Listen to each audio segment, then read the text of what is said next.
Estamos aqui no Centro Cultural de Cantagalo, né? O centro ficou muito bacana.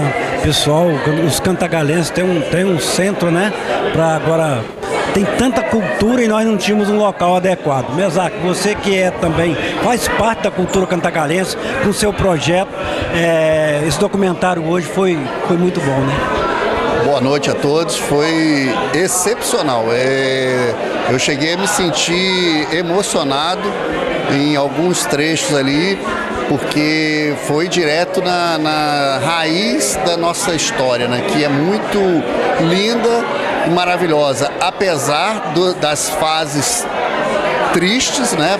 Principalmente em função da escravidão, mas isso aí faz parte da história e nos mostrou nesses dois documentários a rica cultura e história que nós temos, que precisa ser preservada e contada. Então aqui parabenizar o Álvaro e a Anice pelo belo trabalho e que possa ser divulgado aí para as futuras gerações e manter viva essa história e cada vez mais valorizar Cantagalo e região. E como você faz a história com Caminhos do Imperador, também é uma história muito bonita, né? Que os demais distritos, eu acredito, devem seguir o seu exemplo, né? De contar a história de cada distrito e englobar no geral o que Cantagalo tem de história, tem de cultura. Sim, o Caminhos do Imperador ele é apenas uma das engrenagens de todo esse contexto, né? Ou seja, a Cantagalo é um motor que está desligado, né? Então como você bem falou, e se cada distrito de Cantagalo contar a sua história, contar toda a sua cultura, cada um com a sua vocação, né? Por exemplo, Paraíba tem a cultura da pesca, tem a história dos indígenas que por lá passaram, claro, também os escravizados, mas principalmente a vocação lá é a pesca, em função do rio Paraíba. Boa Sorte já tem a história do Caminhos do Imperador, que onde o Dom Pedro, a família imperial passaram. Ou seja, Eucridelândia, tem Euclides da Cunha, tem a religiosidade com a Santa Rita de Cássia. Cada distrito tem a sua vocação e o seu potencial. E isso é justamente o quê? São as engrenagens que podem se encaixar e gerar um grande potencial turístico, cultural e econômico, porque o turismo é uma mola econômica em várias regiões do país e a gente sabe disso. E Cantagalo tem esse potencial, só não está ainda explorado. Mas com certeza isso com o tempo, né? Principalmente os jovens vão pegando essa cultura de fazer cultura. Exatamente, por isso que esse belo trabalho aí é importante, porque vai comovendo, vai envolvendo e tocando as pessoas, principalmente os mais jovens. Tá bom, obrigado Mesaque, e sucesso aí no seu projeto. Obrigado a você. Um abraço. Tchau, tchau.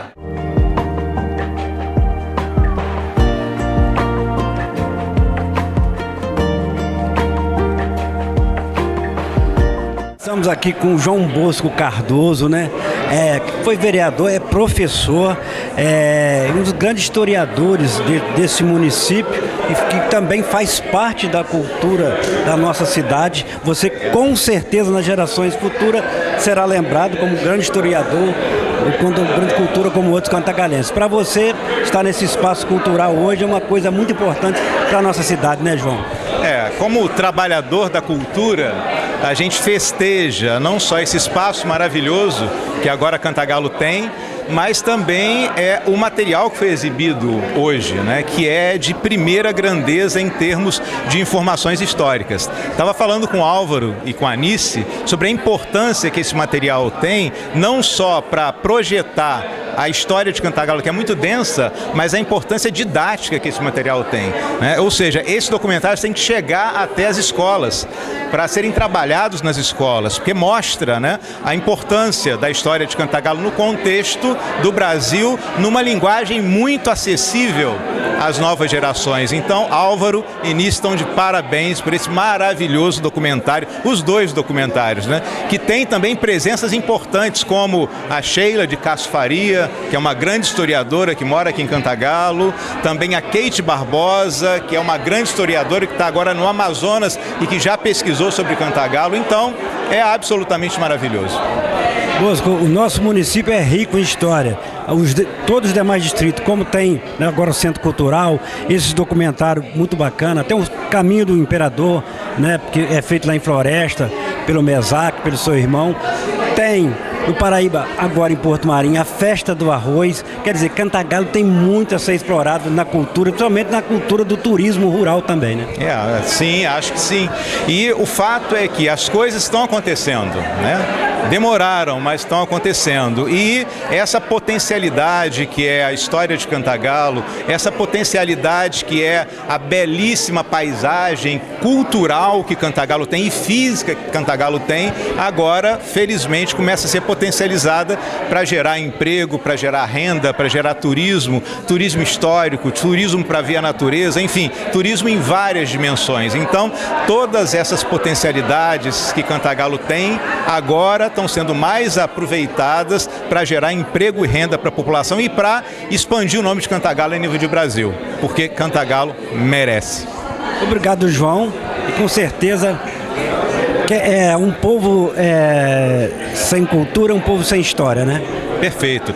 E um povo sem história é um povo sem identidade. Então, um material como esse reafirma a identidade do cantagalense. Nessa história que é densa, nessa história que é muito multifacetada, tem a questão da escravidão, tem a questão do ouro, tem a questão do café, tem a questão do gado, né? Então, uma história multifacetada.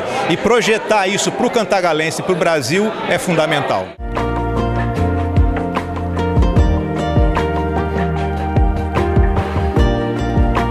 Falar aqui com o Laércio, né, que é um grande amigo, um grande cantagalense e que também está prestigiando também esse documentário sensacional e num espaço maravilhoso como ficou esse espaço cultural de Cantagalo, né, Laércio? Eu fiquei surpreendido com o trabalho do Álvaro. O Álvaro é meu primo e ele se formou em História. E a gente sempre conversa muito, que eu também fiz História, né? E sobre a história de Cantagalo, eu nunca tive oportunidade nem tempo de fazer pesquisa como ele se dispôs a fazer.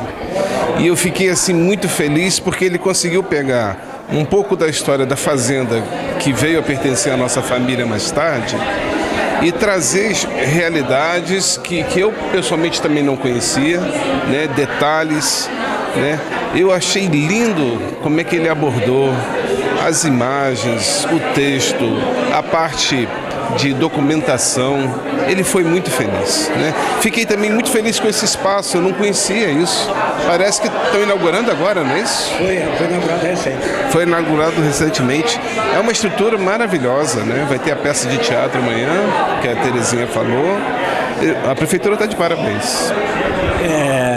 Esse documentário a cultura em modo geral, todo documentário, toda pesquisa é muito importante. Mesmo que seja uma parte triste da nossa história no tempo da escravidão, mas é uma coisa que tem que ser contada. A nossa história não pode morrer, ela tem que ser contada, né?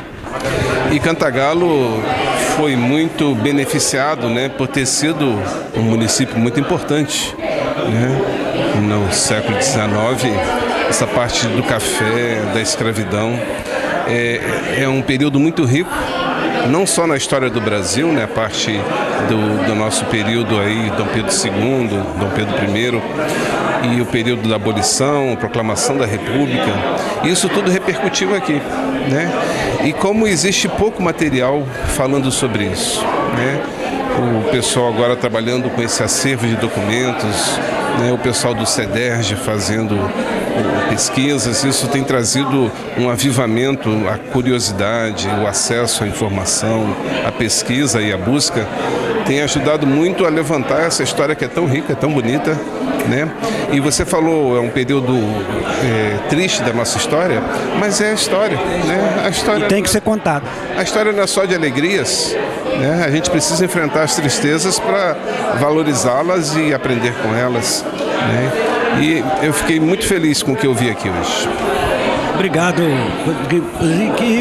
E que você também tem uma parte também que você pode ajudar a pesquisar e a contar para os cantagalenses, né? Principalmente para as gerações futuras, saber como foi o nosso Cantagalo do passado, que é presente hoje, mas um dia vai ser passado.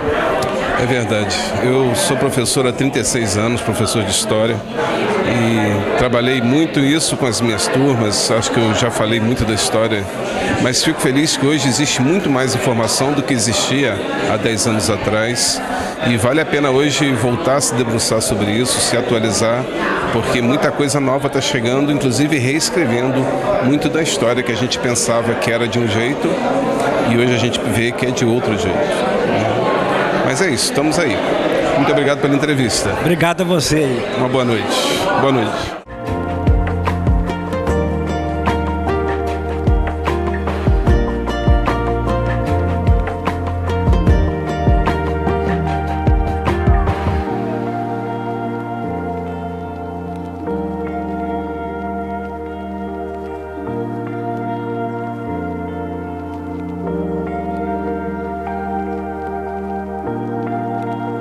Estamos aqui com o seu Edmundo, com a sua filha, Júlia, né? E você hoje mora em Cordeiro, mas é cantagalense e é história de Cantagalo, ainda mais num espaço tão belo como esse. Não, exatamente. O Álvaro é um amigo de longa data, muito querido, e esse documentário ele vinha comentando que estava fazendo e eu fiquei muito curioso em vir assistir exatamente que conta a história das fazendas em Cantagalo e também da escravidão, que é um tema muito interessante para os nossos dias. Você, Júlia, que é uma jovem, mas com certeza se interessa muito pela cultura também, né? Eu gosto muito de história, desde nova. Eu, inclusive, já vim aqui em conferências da cidade e eu sempre me interessei por isso. Então, eu visitei também essas fazendas do documentário, eu já fui lá, inclusive já trabalhei fazendo fotos lá, eu sou fotógrafa. Então, para mim, é uma experiência legal sempre participar desse tipo de evento. Júlia, a parte da história, ela não pode ser perdida com o tempo. E principalmente os jovens, você como gosta de cultura, gosta de história, um incentivo para os jovens dar continuidade nesse papel de historiador, né, pesquisador de cultura, dar continuidade, né, na nossa história para que no futuro, né, as gerações futuras possam contar o que nós estamos vivenciando hoje. Com certeza. Eu fiz faculdade de jornalismo, então eu gosto da área. E para mim, documentário é legal, eu gosto de assistir. Tem gente que não gosta muito, mas para mim é muito legal. E além dos documentários, estudar bastante história, conhecer o que já passou no nosso país ou na nossa cidade também é muito importante para todo mundo ter um senso de o que é certo, o que é errado. Sempre reviver é importante. Vou agradecer a você, a seu pai, pela entrevista aqui para a TV Regional. Muito obrigada. Obrigado a você. Muito obrigado. Boa noite.